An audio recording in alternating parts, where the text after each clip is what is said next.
Welcome to the Cash Flow Couple Podcast, where we go behind the scenes in our short-term rental business and reveal tips, tricks, secrets, successes, and failures. Whether you have 0 units or 100 units, this podcast is for you. I'm your hostess with the mostest, Wynde Williams, along with my husband, John Williams. Together, we operate Queen City Suites, a short-term rental business here in Charlotte, North Carolina. Welcome again to another exciting episode of the Cash Flow Couple Podcast, although I know I'm not allowed to say exciting episode anymore. But well, I hit record and then Wendy paused because what she was about to say, welcome to the Cash Flow Couple Podcast. Blah, blah, blah. So we decided we should just record that once.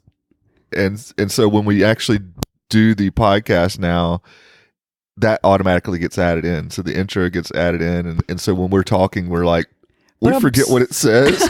But I'm so used to doing that. I know. It's funny. I just saw it in your eyes. I saw you pause and I was like, that's what's going on. Yeah, that's what's happening. That's what you get for being together for so long. I know. We know you already know what I'm going to say. Most times, yeah. So on this exciting episode, I thought we could talk about the guest book. Okay.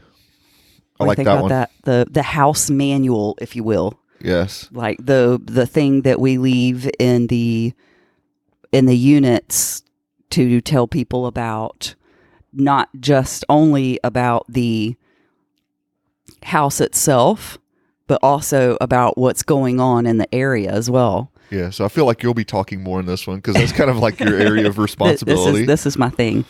So this is one of the few things that I'm actually in charge of, right? That's not true. You always say that. I do this one little thing, and then John does everything else. Well, you do. You're like the behind the scenes. You're like the man behind the curtain.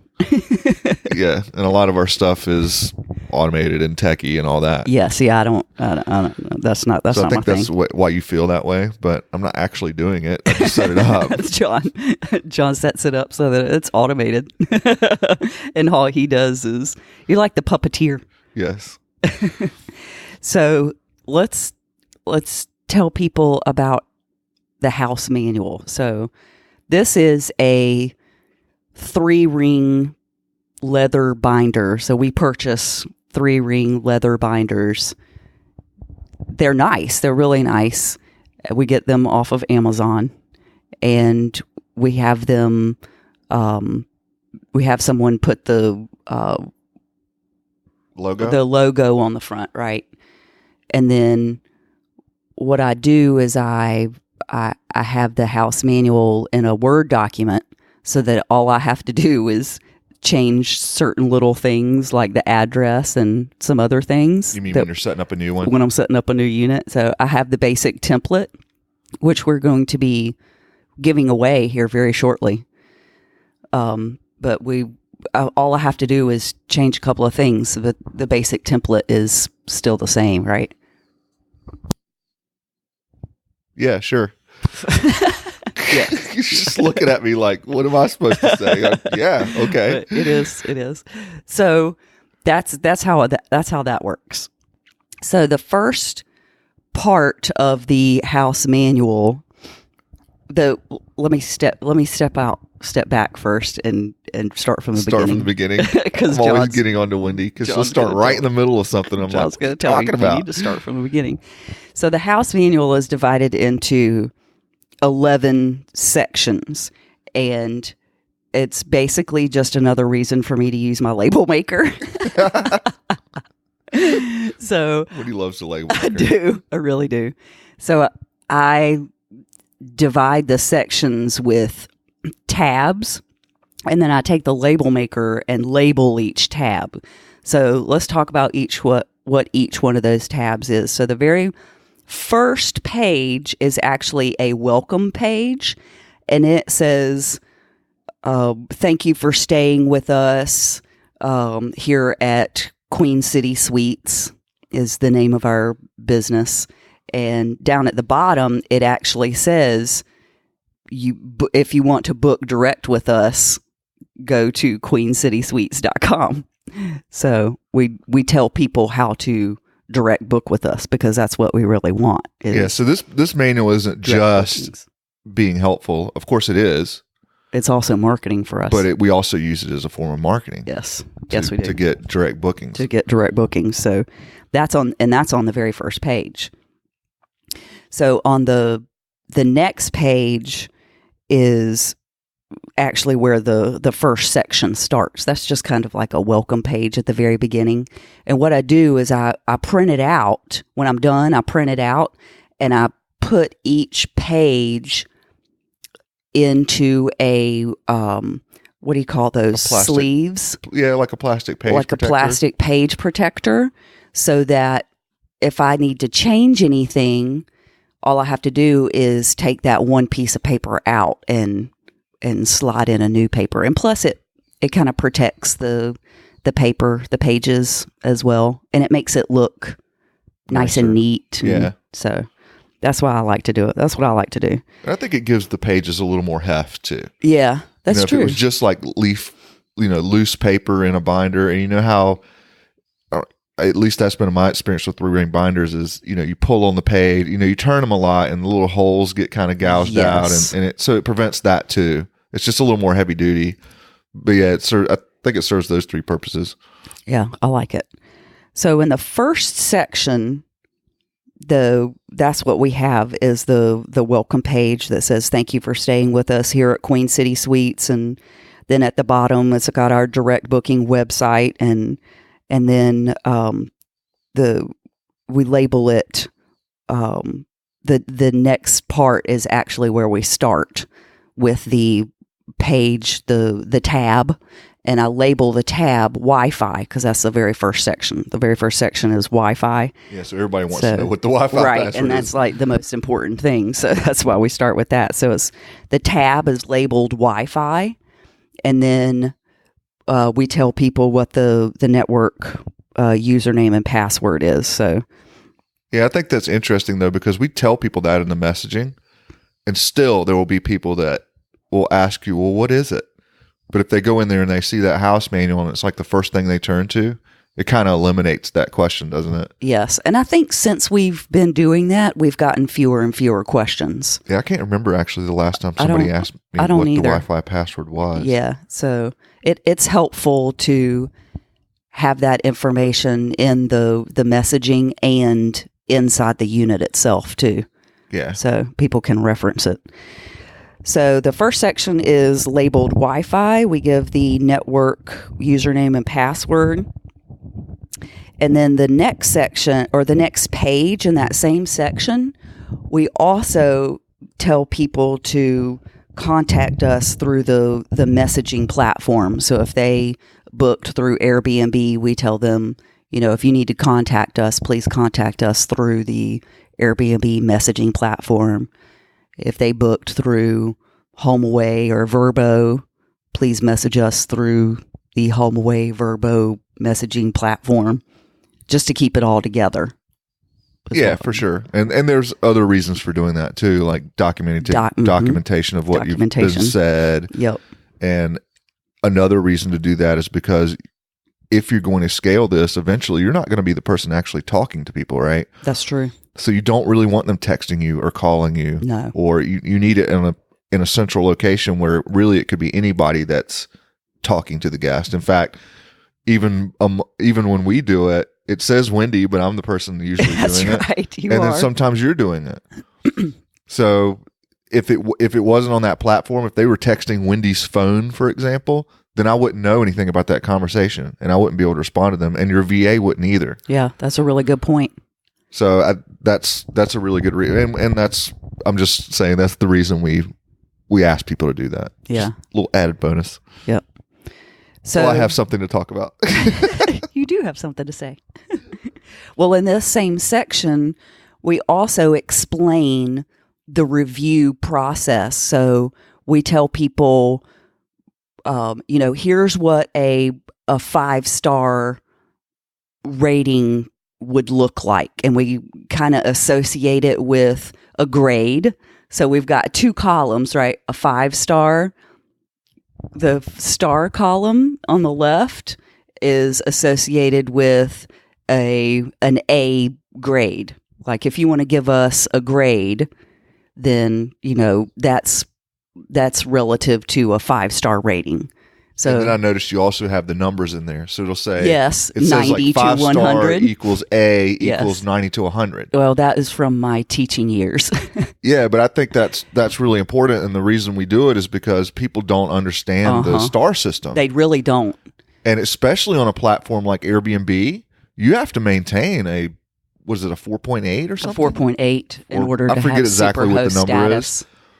But if somebody gives you a 5 and somebody else gives you a 4, well, now you're at a 4.5. Yep. And it takes a lot of 5-star reviews to make that up.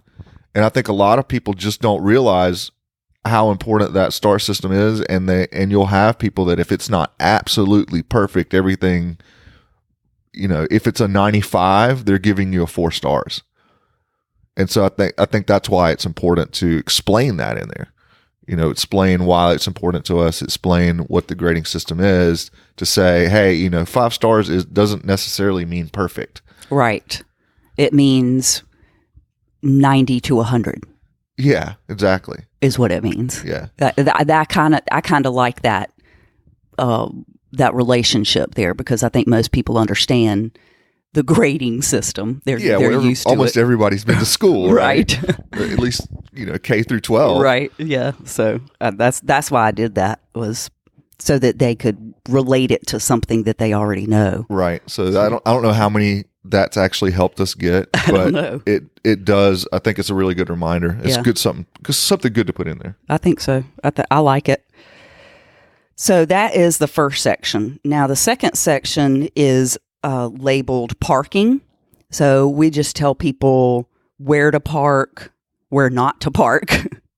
And if there's like a garage door code, we can give that to them in this section as well. But this information is also in the messaging, in that first day message where they get their door code as well. Right. Yeah, we do put parking information. So we put Wi-Fi and parking information and the address and the codes to get in and all that kind of thing. Yeah. But the manuals, it's still nice to have it there as a reminder, because not everybody even reads their messages. So the more different ways you can give people the same information, the more likely it is they'll at least see it. Yes. Yeah, it gives them more opportunity to see it and less questions for us. Exactly. So so section 2 is parking. Section 3 is how to work the security system. And I label it security system. So this is, information about the panel, how to arm. Yep. The panel because we use the Vivint security system. Yeah. So, and there's a panel on the wall, and when guests first come in, a lot of times it's already armed, and it is armed. Yeah. Yeah. So they need to know that the code that they just used to unlock the door is going to be the same code to disarm the system. Yeah, but they don't have to do that when they come in. They don't. No, because here's John's answer for tech.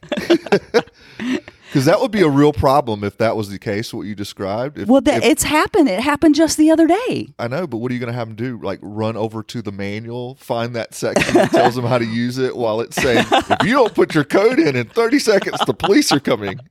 That wouldn't be very useful, I don't think.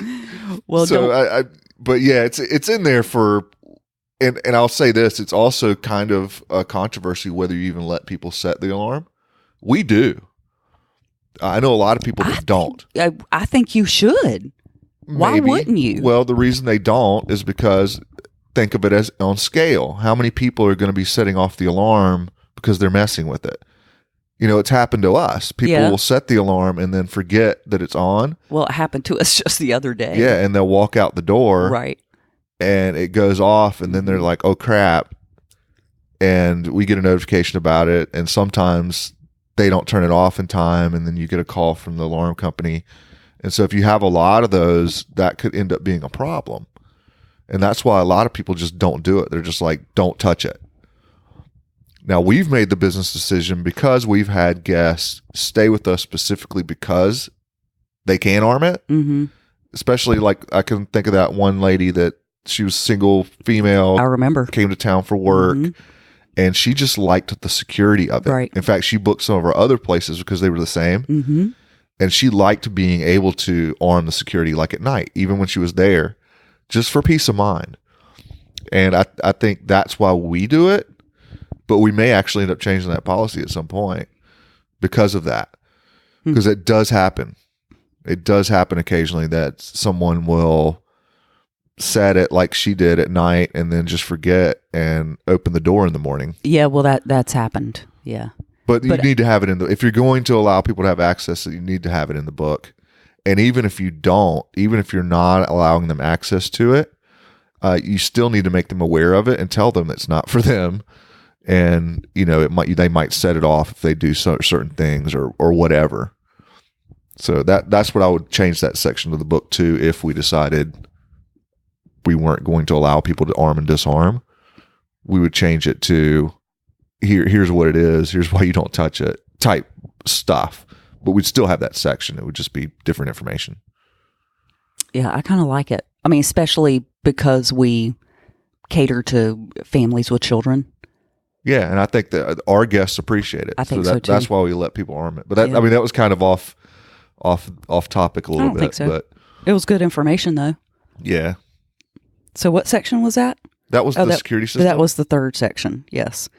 So the fourth section, this is the section that's the most lengthy, I think, because it talks about all the things that are in the house. So I label it about the house is what I call it. I had to think about it for a second. I had to remember. But this is where we familiarize the guests with the amenities in the unit. For example, we talk about what's in the kitchen, like the Keurig machine, all the pots and pans, that the kitchen is fully stocked, that kind of thing. We tell people where the high chair is located, because we don't always leave the high chair out, or sometimes guests will put the high chair away somewhere. So we tell people where the high chair is. We talk about things in the bedrooms. So we have a pack and play. We provide a pack and play, and we keep the pack and play in the master bedroom closet. So we tell people specifically that's where the pack and play is, and that we have extra sheets in those plastic containers labeled sheets. Master bedroom sheet set is what it's labeled, but it's for guest use in case of oops, right? Yeah, just to let them know it's there. Just to and let where them know. Things are just in general, like the ironing board. Where's that? Where's the iron? The sleeper sofa linens are in the hall closet. Yep. So we tell people that kind of thing. And, you know, what's underneath the kitchen sink. Yeah, because you got to think about it. You got somebody that's coming to a home that they're not familiar with, and it has all these things in it, and it's described in the listing, like all the amenities. But then you get there and you're kind of like, I know it said it had this, but where is it? Right. And so it's really nice to have that in there so that people can familiarize themselves with things. Right. Is that, yeah. So it's basically where to find those things that we've said that are available. Yeah, basically. Like what and where. What and where. Like how to operate the washer and dryer. We actually... Oh, you put that in that section too? I actually put that. How to use the TVs. I put that in this section too. Oh, so it's like everything about the house. Yep. So it's how to use... Because we use Roku TVs. And another thing I think that now I just remembered is in there, like at one of our properties, the ceiling fans have remotes. Oh, that's right. It just came that way. Yeah. Which isn't ideal, actually, because... Yeah, it's weird. You know, the light switch doesn't turn on the fan. It's actually the remote. Right. And so we put information there like that. Like how do you work these? Like where are they found? How do I turn on the lights? That kind of stuff. Yeah. Yeah. So we put how to use the TVs and also how to work the thermostat as well. That's right. It's simple to us, but if you've never seen one before, you might have trouble with it. Yeah. So that is really good. A lot of this stuff in this manual is to prevent questions. Yes, basically. And I can't think of a lot of people that have ever asked me about how to turn the lights on in that place. No, and that's probably why, because we put it in the book. In the book, and we label the light switches too. We do. So a lot of the stuff is redundant. Like you'll feel like, why am I putting it in here? I've already told them. Well, for the same reason, they might not see it one place, but they'll see it another. Mm-hmm. Yep. I like that. I think it's really important. So that was the fourth section, and it was labeled. It's actually labeled "About the House." Is the label that I put on there. Okay. That's section 4. And section 5 is labeled house rules. So this is where we put in all the house rules that we've come up with. So you want to tell people what the house rules are? Because I have no idea. What's in there? I know. Okay, here's the ones that I know. It depends on the location. That's true. Some of them are a little different because of how they're located, but it's stuff like when is winter quiet hours. Quiet hours, yeah. What's the maximum occupancy? Stuff like that you need to have in your house rules. We'll do another whole podcast. I think we've already done a podcast about house rules. Okay, not too long ago. I mean, I know I've talked about it before. I just don't know if it was on the podcast. But it's actually labeled house rules, and we list all the house rules on there. Like, you can't have a party. You can only have such and such people, 6 people or something in the location at all times and stuff like that. Yeah. But that's what that is. So it's labeled house rules. Section 6 is about, emergencies. Yes, this is a really important one. I think this one's super important. So it's labeled emergencies, and the first thing that we tell people is if there is if they are having a legit emergency, like somebody is dying, they need to dial 911. Or the house is on fire. Whatever, or something. Like, don't call me. Yeah, don't call me. I mean, call me later, maybe, but... Right? Call 911. Like, that's the first thing that we tell people. And that seems obvious, doesn't it? No, but you know what? Common sense is not all that common. Well, and you may have people... We have people come from other countries. That's true. That's a really good point. That's not necessarily universal. That's a really good point. What do I do? I'm from China. My kids having an episode or something. Uh-huh. What do I do? Yeah. At least I can go there, and now I know what to do. Yeah, that's a really good point. So we tell people first. Yeah, so that's number one, down number one. But then you put other stuff in there. So too, right underneath that, so I list at least 3 urgent care facilities and their addresses, their phone numbers, and the hours of operation. Some of them are open 24 hours, but it just kind of depends on the location. So at least 3 urgent care facilities in the area that are the closest ones that I can find to the actual location. Yeah, and I'm guessing if yours is in a more remote location, there might not be 3, but because we're in Charlotte, we have plenty. There's plentiful. Do. Yeah, we've got plenty.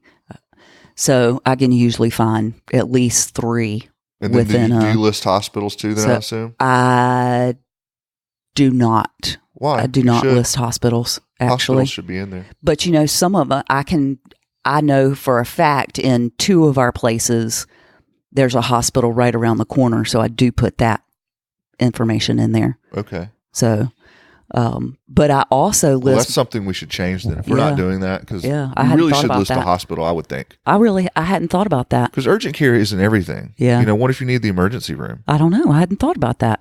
Yeah, so I know in so we're doing business discussions here live on the podcast. So let's make that change. Let's put a hospital, at least one in. At least one hospital. Yeah. Okay, I can do that. Although I know in 2 of our places there is an emergency room. At least one of them listed on there. I know for a fact. Okay, just not in all of them. Not in all of them. No. Oh, okay. Yeah, just because it's right around the corner. Yeah, but they might not know that. Yeah. That's obvious to us. But unless they drove by it on the way in, how would they know? You know?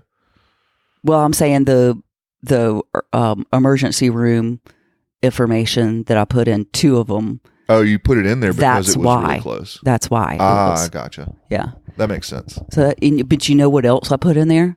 Because we have so many units that are pet friendly, I also put vet information in there. Oh, that's smart. Oh, yeah. Not just a hat rack, my friend. I thought it was pretty genius myself. Yeah, that's smart. Yep. Okay. So I've got 2 emergency vets information. So I put their address, I put their phone number, and I put their hours of operation. Okay. Cool. Yes, on all of these things. Emergency rooms, urgent care facilities. I'll be doing that when I do the hospitals. So address, phone number, and hours of operation. I think it's really important to put all that information about emergencies. Yeah, cool. So what's the next section? So that was the emergencies. Oh, in the emergency section, we also tell people how to handle maintenance emergencies. Oh, yeah, okay. Yeah. So that makes sense. Yep. Mm-hmm. What's the procedure there? Contact us? Contact us. Yeah. Yeah. Okay. Yeah. So that's what they do. The next section, section 7, is about our favorite restaurants and bars. You know, can we go back to the emergencies thing? Oh, okay. Since we're having a business discussion. Oh, okay. You know, something else we should put in there since you mentioned that, like maintenance issues. We should list in there where the water shutoff is and where the breaker box is and stuff like that. Ooh, and we should also tell people where the fire extinguisher is. Yeah. That's a really good idea. Yeah. We should tell, well, I mean, we do tell people that in other places, but if it's not in the actual book, we should put it in there. It's not. Wait. Hold on. The fire extinguisher, I think you do put in there. I put that in the section, the house. About the house. About the house section, because that's one of the things that's listed underneath the sink. That's true. That's I guess you could put those things in either section, couldn't you? We keep it. But that's a really good idea. We should also put it in this section as well. That's a good idea. Yeah. Okay. Okay. Done. All right. What section? Oh, so that was the emergencies. Yeah. Okay. So the 7th section is about our favorite restaurants and bars. So we list probably 10, 15 places. Of course, we're in Charlotte, in a big city, so there's lots of places to go. Places to go, and it gives us excuses to go try them out. That's right, because we have to test them out for our clients, totally, right? Totally. It's called market research. Yes. So, but that's fun. That's fun to do. The 8th section is about local attractions. So this is like things to go, things to do. Yeah. Yeah. So we've got, and especially I would say like things that aren't your city maybe isn't as known for. Like, for example, we have a raised splash planet uptown. Yeah. Which is a cool place to go to, sure but is. You wouldn't necessarily travel to Charlotte to go there. Right. Mm-hmm. You know, but stuff like that people may not immediately know about. It's an indoor swimming pool with a splash pad and everything. It's a super cool place. Yeah. If you have kids, especially. If you have kids, yeah. And that's who we cater to. So yeah. And like Discovery Place uptown would be a good one to tell people about. So put stuff in there like that's not necessarily like, you know, everybody knows not everybody, but a lot of people are coming here because there's a race or because there's a Panthers game, but they may not know about these other little places that you can go. Right. And so we have families coming to town for things like family reunions too, right? So they're not necessarily coming to town for those attractions. True. They're coming to visit family. And, you know, we used to get a lot of people asking us, hey, what else is around there that I can take my kids to? Mm-hmm. So that's when we started doing this, was so that we wouldn't be asked that question like all the time. Yeah, of course, a lot of times they ask you before they arrive. Yes. You know, it's kind of like a pre-arrival question. Yeah, uh-huh. But even then, at least you have now a list. I already have a list, and all I have to do is copy and paste. Yep. So it's great. It's great to have. It's great to be prepared with those kind of things, just based on the the customer that we serve. And I know that they may ask me that question. What section was that? Section 8? Oh, that was the local attractions. So I put their phone numbers and their websites on there. Okay. So that's how people, all of them have websites. So people just go in there and go on the website and find information about it. So I don't list out exactly what it is. I just put the website on there. So the 9th section is about the airport. So the airport is, I put the address, the physical address, the phone number, and the website information on there. But that's all I put. I don't list anything else about the airport. I don't know what else you would list. I don't know. I don't know either. But I guess you could put directions in there or something. But everybody has GPS nowadays, right? Exactly. So I don't even bother. That's the only information I give on the airport. So the 10th section is about the closest grocery stores. Okay, that's a good one. So I do label. I do say, okay, there's a Food Lion. Does everybody have a Food Lion? Is that a national thing? I don't know. I don't know. But here in the South, we have Food Lion. We have Food Lion, Harris Teeter. Yeah. I think Harris Teeter is actually based here in Charlotte. Is it really? Mm-hmm. Oh, okay. I like Harris Teeter. So what I do, whatever they are, right? Right. Yeah. So but here's what I do. You probably don't know this. No, I don't. But I have, Harris Teeter is a really nice grocery store. It's yeah, you're right. High level. There are different levels of grocery stores, right? Exactly. Yes. Including Walmart. I put in at least one per level. So I'll put a Harris Teeter, and I'll put the address, but that's all I put is just Harris Teeter and then the address, and that's it.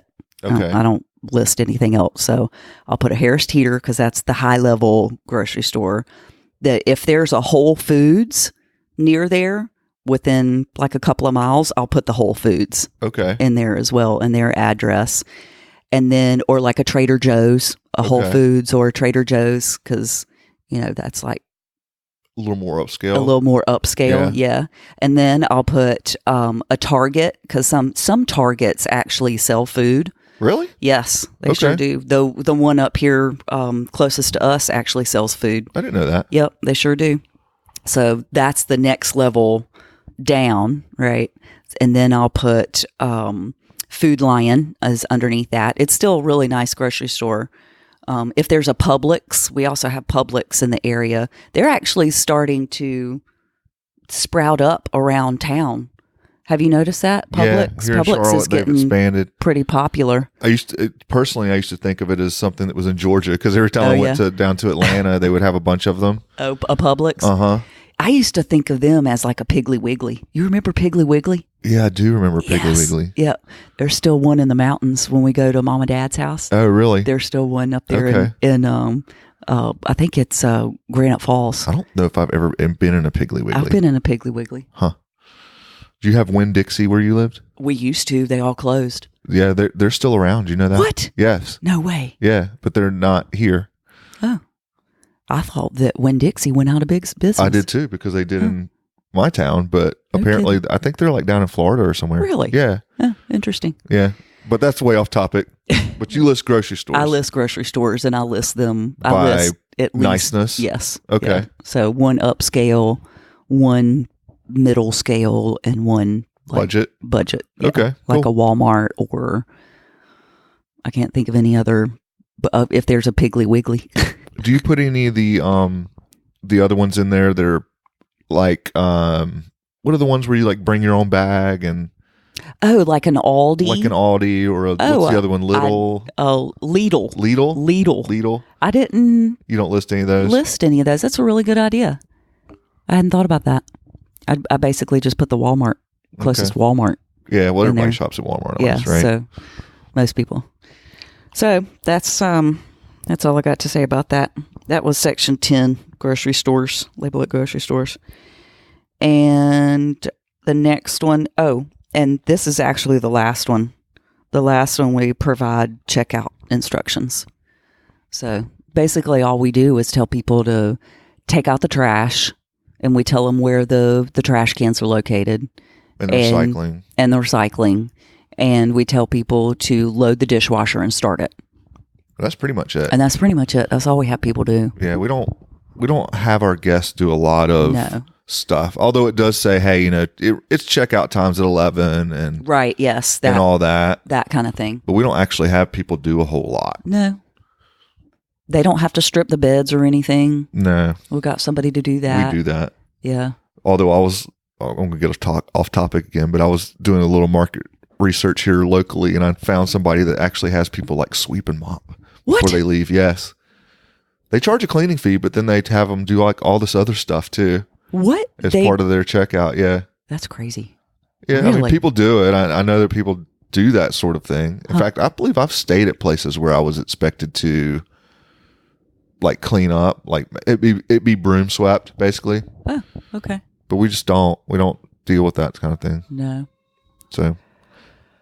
Well, that's it. So that's the whole book, huh? Yeah, that's the whole book. You left out something. No, wait, there's more. Wait, there's more.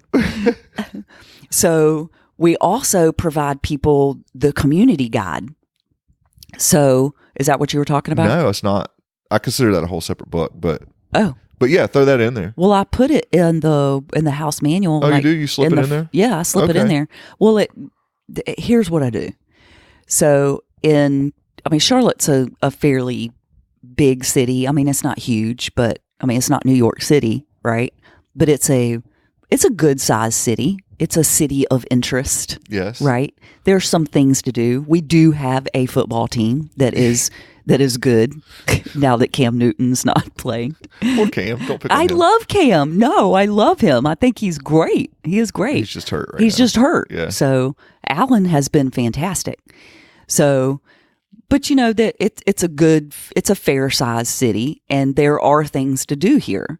So all I have to do is go onto the Chamber of Commerce website. Yeah, and they have like a guide that they'll just send you, don't they? And it's really nice. I mean, it's like in a real nice folder.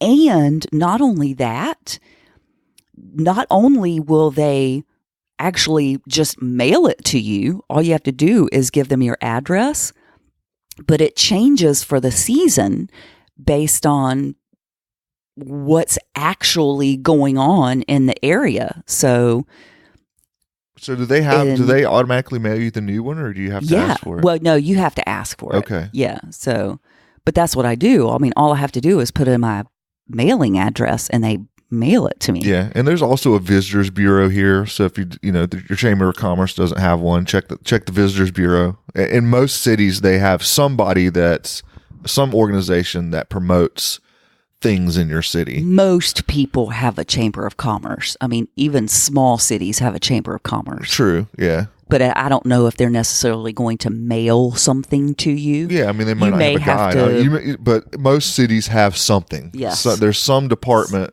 somewhere that has a guide, and I just think that's a really nice little touch to stick in there. I think so too. So yeah, because it's about your city, and it's directed at visitors. Yeah, for sure. And they spend millions of dollars on that marketing. Why not use it? It's free. Yeah, sure. It's wonderful. So what were you talking about that I left out? I was going to say, we talked in the beginning, part of this guide is marketing. We also put our business cards in there. Oh, sure enough. So it says on the front, basically it's just the name of our company and how to contact us. And on the back, it's got contact information, but it says, hey, next time you come, you can book with us directly. And we've talked about that before. It's more profitable for us to get direct bookings than to pay the platform to bring us customers every time. Right. And this way it gives them something to take with them. Instead of just having to remember what your website address was, they can take that with them. And we've actually gotten some direct bookings from people that haven't stayed with us. Isn't that amazing? And I suspect that somebody that did stay with us, gave them one of our business cards. Yeah. Yeah. So it's just a form of marketing, and so you can stick that in there. And business cards are cheap. Yeah, totally. But and it's a real simple business card too, although it looks real nice. But you know what? That reminds me that in that last section in the checkout instructions, at the very bottom of the page. You say that again. I say that again. I say, thank you for staying with us here at Queen City Suites. The next time you are in the area, book direct with us on our website, queencitysuites.com. Right. That's at the bottom of the page. So not only is it on the very first page, it's also on the very last page. Yeah. As well. And then the card's just the kicker. Right. Because on the inside of those folders, we buy the ones that have pockets. Right. Built-in pockets. Yes. And so we'll put the business cards actually in there. Yep. So when they open it, they can just take one. Beautiful. That's what I was trying to remember. Ah, gotcha. Yes. Ah, yes. Well, that is our house manual. I hope you found some value in it. If you did, then you are welcome to contact us. If you got something to say about it, let us know. Let us know if you have something else that you add to your house manual. I would be interested to know what other people do. For sure. So you can email us at info@thecashflowcouple.com. Yeah, you realize we have an outro that has all this information in it. Crap. I totally forgot. Okay, well. So let's roll the outro. Okay. Cue the outro. Talk to you next time. Thanks for listening to another exciting episode of the Cash Flow Couple. If you found value in this episode, please subscribe to our podcast wherever you listen. We're on iTunes, Stitcher, Google Play, virtually anywhere you might find a podcast, whatever podcast player you're listening on now. Hit that subscribe button. It really helps us out. It helps other people find us. It helps us move up in the rankings. If you did not know, we also have a YouTube channel. It's The Cash Flow Couple. All of our episodes go there. But as well, we also put other video content that is not part of the podcast. You can find us on Facebook at The Cash Flow Couple. We go live there quite a bit. We share tips, tricks, things that are behind the scenes in our business that you may not see on the podcast, but it's definitely more of a real-time, day-to-day type experience. So definitely follow us on Facebook. If you want to ask us questions or if you have concerns or something you want to hear on the podcast, hit us up by email, info@thecashflowcouple.com. We love to hear from our audience. We really care about you guys. We want to see you succeed, and we want to hear what you have to say. So hit us up, info@thecashflowcouple.com. So until next time, happy hosting, happy investing, and we'll see you on the next episode of The Cash Flow Couple.